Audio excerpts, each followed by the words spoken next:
I'd love your take on what you make of the 99% versus the 1% movement that is clearly gaining steam not only in the United States but globally. What do you make of what's happening? Well, I think it is a very appropriate concern, because during this 25-year financial bubble, super bubble, the income differentials have grown tremendously, so that the median American actually did not benefit from it, because it all went to increase a large part of it went to increase the income differential.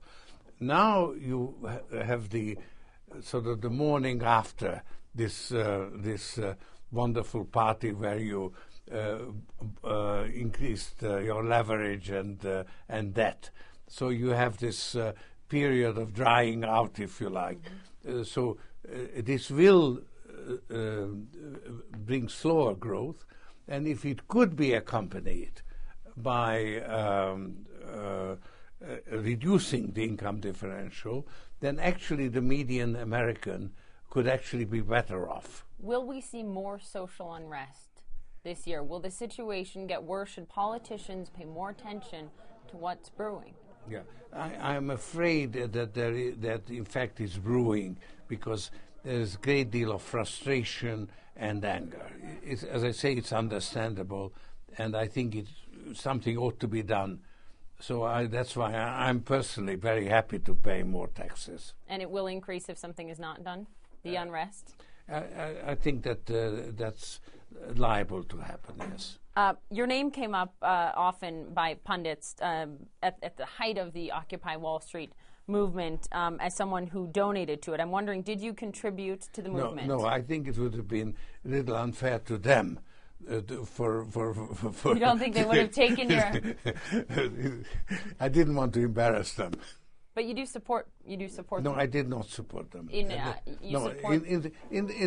I sympathize with them, but of course they don't have a program.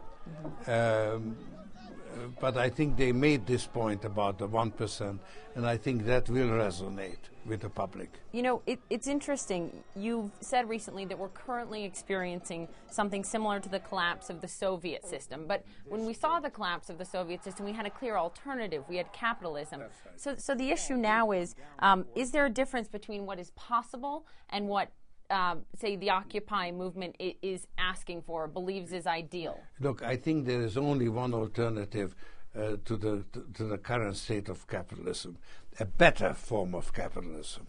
There is no other alternative, but I think that all our arrangements are always imperfect, deficient somehow, and we should be constantly looking to improve them. What does better capitalism look like to you? Well, I think one that has a better understanding how financial markets operate, because